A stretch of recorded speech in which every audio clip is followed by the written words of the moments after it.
Arthashastra rightly says, Adharmo hi paramam puja. This highlights the importance of protecting all individuals, including children, from any sort of abuse or harassment, as these acts constitute the form of injustice. Thus, it is important to address and recognize the silent victims of our society who are not only minor girls but also young innocent boys.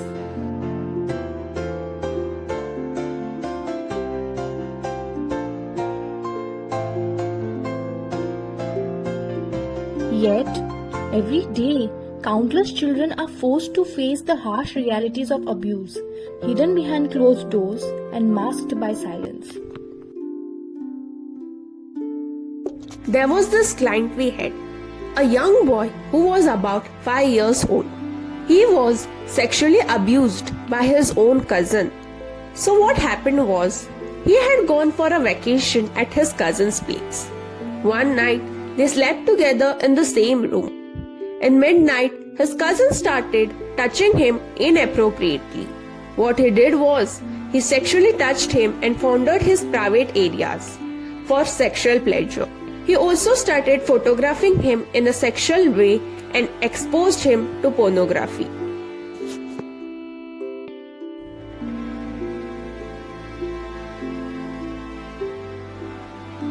Apparently, he used to do this every night. The child thought that this is how brothers show love. The perpetrator did not have to tell him this. He automatically processed this by himself. And when his other cousins would not do this to him, thankfully, he thought they did not love him and he got respect from all of them. It became so common for him that he started expecting this from him every day. And whenever he would not do the same thing again, he would go and ask for it. So here, the fundamental of their relationship was destroyed. This is the case of intrafamilial abuse. It is the abuse that is done by one of the family members of the victim. There are cases where both children, boys and girls, get affected negatively by all such kind of abuse. We recently interviewed a counselor, Mrs. Disha Almeida. So she mentioned about the psychology of the children who are victims. She said that a major part what the victim goes through is reliving that moment.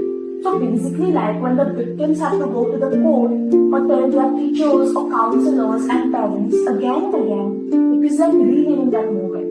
This phase would not affect them at that point of time, but later on in life they could go through something known as PTSD, which is the post-traumatic stress disorder.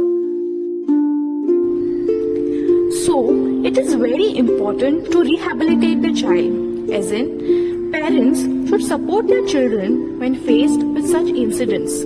Supportive parenting is thus important to build a rapport and understanding with their children so that they are their children's go-to person. So, talking about child trafficking, Goa's Children Act maintains a safe environment for children. It penalizes child abuse and trafficking with severe imprisonment and fines. It also sets rules for non-relative housed children. It also imposes safety responsibilities on establishments and mandates reporting and investigating of suspected abuse. We had the privilege to interview the president of Goa Children's Court, Mrs. Sayonara Tellis Lad. She gave us her views on her own experience. She said that normally the traffickers target the vulnerable children and there are different forms of trafficking like for labor, organs, commercial sexual exploitation and so on. The Goa government has set up a shelter home, Apna Ghar, for minor children who are rescued from trafficking. And the scheme is notified as Prabhat scheme for their rehabilitation.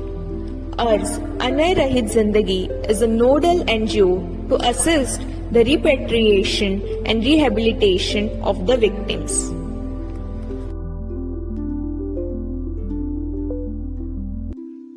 how can Goa forget about the famous Trafficking case who was revealed in 1991 in Polwa as a notorious pedophile exploiting children, which led to his conviction and subsequent imprisonment until death. Police found about 2,305 porn photographs of minor boys who were engaged in sexual acts with elderly white men and about 135 strips of negative films, syringes and narcotics. His accomplices and other associates were also involved in a child prostitution racket. So a boy's complaint about being injected by Freddie Peets led to a police raid that uncovered an extensive, decade-long international sex racket involving child pornography and abuse.